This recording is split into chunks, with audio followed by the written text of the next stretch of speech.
जनता सहकारी बँक प्रस्तुत महिला सशक्तीकरणाचा जागर। नमस्कार, मी मधुरा कुलकर्णी नवरात्राच्या तुम्हा सर्वांना खूप खूप शुभेच्छा देते। आज मी इथे आली आहे ते तुम्हाला शेअर्स बद्दल इन्व्हेस्टमेंट सांगायला। मी 20 वर्ष झाले आम्ही शेअर्सचं काम करतो। मी आणि माझे नणंद माधुरी देव आम्ही दोघी एकत्र काम करतोय आणि दोघी महिलाच 20 वर्ष आम्ही हे ऑफिस सांभाळतोय। त्यामुळे आम्हाला अत्यंत अभिमान आहे आणि हे सगळं तुमच्यात उतरावं असं मला वाटतंय। त्यामुळे मी हे सगळं तुम्हाला सांगते। याच्यात आम्हाला जनता बँकेची भयंकर साथ मिळालेली आहे। जे त्यांच्याकडे डीपी जी पहिली होती ती जनता बँकेची होती। त्याच्यात त्यांना ट्रेडिंग अकाउंट आमच्याकडे ओपन करायला ते लोक आमच्याकडे पाठवायचे क्लायंट आणि त्या क्लायंटला आम्ही ट्रेडिंग अकाउंट ओपन करून त्यांचं जे काय काम असेल ते आम्ही पूर्ण करून द्यायचे। अशी आमची सुरुवात झाली। आज आमची 1 पासून 800च्या वर अकाउंट ओपन आहेत किंवा 800 क्लायंट्स आहेत आमचे आणि आम्हाला ते बरंच म्हणजे त्याच्यात जनता बँकेचं साथ आहे असं आम्हाला वाटतं। नवरात्र उत्सवानिमित्त सर्वांना हार्दिक शुभेच्छा। मी माधुरी देव, शेअर्सचं ऑफिस आम्ही चालवतो। 2006 पासून सुरुवात केलेली आहे।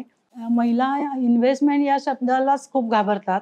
त्या शेअर्समध्ये गुंतवणूक करायचा कसा, कुठून शेअर्स घ्यायचे कुठे, कुठून विकायचे कुठे, या कुठल्याच प्रश्नांची माहिती नसते म्हणून त्या घाबरतात। पण थोडंसं जर लक्ष दिलं आणि काही बातम्या बघितल्या, थोडासा वेळ दिला तर आपण या गोष्टीमध्ये व्यवस्थित इन्व्हेस्टमेंट करून चांगले पैसे सुद्धा कमवू शकतो। ही सगळी ताकद महिलांच्याकडे असते, पण आपण त्याकडे दुर्लक्ष केलेलं असतं। हा व्यवसाय करताना मुख्य म्हणजे जो व्यवसाय आपण करणार आहोत त्याची सगळी माहिती आपल्याला असायला लागते। ती माहिती घेण्यासाठी आपल्याला पूर्ण म्हणजे वेळ द्यायला लागतो। जे बिझनेस करणार आहेत त्यांनी, गुंतवणूक करणाऱ्यांचं कसं होतं, ते ज्यांच्याकडे करतायत त्यांच्या अभ्यासावरती यांचं काम होऊन जातं, म्हणजे सोपं होतं ते। पण त्याच्यासाठी वेळेचं गणित जमवणं आणि सायबर गुन्ह्यांपासून लोकांना वाचवण्यासाठी जे काय सांगायला लागतं की अकाउंट ओपन करताना सगळीकडे OTP वगैरे द्यायलाच लागतात। परंतु आपण कोणाला OTP देतोय, त्यांच्याशी आपलं आधी काही बोलणं झालंय का आणि विश्वास त्यांच्या म्हणजे माहितीची व्यक्ती असेल तरच द्यायचा, नाहीतर बाकी ठिकाणी OTP कोणी मागितला, अनोळखी व्यक्ती असेल तर मात्र त्यांना द्यायचं नाही। या बाबतीत जर आपण थोडी सावधानता बाळगली तर आपण याच्यामध्ये नक्कीच इन्व्हेस्टमेंटमध्ये तुम्ही करू शकता आणि त्याच्यात तुम्हाला चांगला फायदाही मिळू शकतो। हा व्यवसाय जनरली पुरुष करतात, त्यामुळे महिला एकतर खूप घाबरतात आणि आम्हाला असं वाटतं की त्यांनी घाबरलं नाही, कारण महिलांचं अष्टपैलू व्यक्तिमत्व असतं। त्या जिथे जातील तिथे आपलं सगळं व्यवस्थित करतात। घरातल्या सगळ्यांचं सांभाळून, वडीलधाऱ्यांचं बघून, मुलांचं बघून, हे सगळं बघून महिला करू शकतात। तर त्या नक्कीच इथे सुद्धा शेअर्समध्ये इन्व्हेस्टमेंट करू शकतात। आम्ही सकाळी 9 वाजता म्हणजे आमचं ऑफिस 9 वाजता सुरू होतं, तर तिथे आम्हाला 1 मिनिट सुद्धा उशीर चालत नाही। त्यामुळे ही जी सवय आहे लवकर उठून सगळं आवरायचं आणि त्या वेळात तिथे पोहोचायचं आणि सगळ्या बातम्या बघायच्या, सगळा अभ्यास करायचा, जगाचं पण नॉलेज आपल्याला येतं ते या शेअर्सच्या मार्केटमुळे। तर मला असं वाटतं महिलांनी याच्यात नक्कीच स्वतःची गुंतवणूक करावी। आता या विषयावरची तर मला पहिल्यापासून खूप आवड आहे। त्यामुळे मला खूप आनंद होतो की कुठल्याही म्हणजे अभ्यास करताना, बातम्या बघताना किंवा लोकांना समजून सांगायला मला फार आवडतं की खूप शंका असतात। शेअर्स हा विषय असा आहे की त्याच्यामध्ये सुरुवातच अशी आहे की नुकसान होतं, या गोष्टींनी लोक त्याच्याकडे बघतात।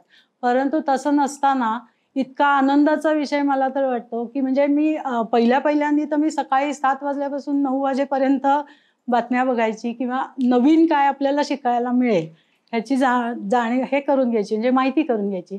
अक्षरशः समुद्रासारखा हा विषय आहे, त्याच्यातून आपण किती मोती मिळवू तर ते आपल्याला मिळतील असं मला वाटतं ह्याच्याबद्दल। आजकाल पैशाचं थोडं महत्त्व कमी झालंय, त्यामुळे ऑनलाईन शॉपिंगकडे लोकांचा ट्रेंड फार वाढलाय। तर मी तुम्हाला नक्की असं सांगेन की तुम्ही शॉपिंग करताना विचार करा की ही गोष्ट आपल्याला नक्की हवी आहे का, या गोष्टीने आपल्याला किती वेळ फायदा आहे। जी आवश्यक आहे ती नक्कीच करा, पण त्यातले जर थोडेसे पैसे वाचले तर तुम्ही शेअर्समध्ये इन्व्हेस्टमेंट करा, ब्लू चिप कंपन्या घ्या, सिस्टमॅटिक इन्व्हेस्टमेंट प्लॅन करा। सिस्टमॅटिक इन्व्हेस्टमेंट प्लॅन म्हणजे SIP, जो तुम्ही दर महिन्याला अगदी किरकोळ रकमेपासून सुद्धा करू शकता। आणि तसेच तुम्ही जर किरकोळ रकमेपासून शेअर्स घेतले तर तुम्हाला ते खूप सोपं जातं आणि त्याच्यातून आता इतक्या सगळ्या गोष्टी क्रिस्टल क्लिअर झालेल्या आहेत की तुम्ही तुमचे शेअर्स कधी घेतले, कधी विकले, तुम्हाला किती फायदा झाला, हे तुम्ही समजा दिवसभर तुमचं ऑफिस असेल, तुम्ही नाही बघू शकलात तर रात्री सुद्धा तुम्ही तुमचं बॅक ऑफिस बघू शकता आणि त्याच्यातून तुम्हाला कळतं की किती टॅक्स पडला आहे, किती तुम्हाला ब्रोकरेज पडलंय आणि कितीला तुम्हाला तो शेअर्स मिळाला आहे. आणि अजून एक म्हणजे ऑनलाईन शॉपिंगमध्ये आपण कोणाकडून शॉपिंग करतो हे सुद्धा आपल्याला कळायला पाहिजे. त्याच्यात जर स्वदेशी लोकांकडून आपण गोष्टी घेतल्या तर आपल्या देशाचंही त्याच्यात हित आहे असं मला वाटतं. शेअर्सच्या संदर्भात कुठे गुंतवणूक करायची हे माहिती नसतं, ओळखीचं कोणी नसतं किंवा घरातले म्हणजे जरी पुरुषांना माहिती असेल तरी ते त्यांना सांगण्याच्या भानगडीत पडत नाहीत की यांना काय समजणार आहे असंच वाटत असतं सगळ्यांना. परंतु हा विषय तर मला इतका सोपा वाटतो की पैसा हा विषय असा आहे की तो कुणाला कळणार नाही असं नाहीच आहे.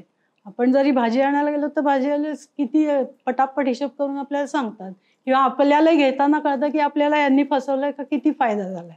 तर हा विषय थोडा समजून घेतला तर एकदम सोपा आहे असं मला वाटतं. आमचं आधी ऑफिस होतं ते एक भाड्याचं ऑफिस होतं. तर आम्ही एका सीएच्या 2 खोल्या होत्या सीएच्या. तर एक आतमध्ये त्यांचं ऑफिस होतं, बाहेरच्या खोलीत आमचं ऑफिस होतं. तर आम्ही त्यांना तिथून म्हणजे सुरू केलं आणि मग जनता बँकेशी आमचं कनेक्शन झालं आणि मग आम्ही एक मोठं ऑफिस घेतलं. 2 मजली ऑफिस आहे आमचं आत्ता आणि त्याच्यासाठी आम्हाला कर्ज सुद्धा जनता बँकेने दिलं. ते सगळं फेडलं वगैरे ते सगळं झालं. पण त्यांची आम्हाला खूप मोलाची साथ मिळाली. जनता बँकेच्या स्टाफला सगळं माहिती आहे की शेअर्स म्हणजे काय, त्याचं काय करायचं असतं, त्याचं त्या NSDLच्या डिपार्टमेंटला सगळं नॉलेज आहे आणि ते आम्हाला खूप सोपं जातं. म्हणजे पटकन त्या गोष्टी होऊन जातात. त्यामुळे क्लायंट पण खुश होतात आणि खरंच ते सहकार दाखवतात सगळ्या गोष्टींमध्ये.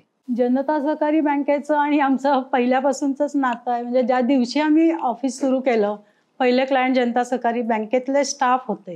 म्हणजे स्टाफनीच आमच्यावर इतका विश्वास दाखवला की आम्हाला आमचा आत्मविश्वास वाढला आणि आम्ही म्हणजे प्रत्येकाला कुठल्याही प्रश्नाचं उत्तर देण्यासाठी समर्थ झालो त्यांच्या आधाराने. नवरात्राच्या तुम्हा सगळ्यांना खूप साऱ्या शुभेच्छा. नवरात्रानिमित्त नक्की तुम्ही इन्व्हेस्टमेंट करा आणि शेअर्समध्ये करा.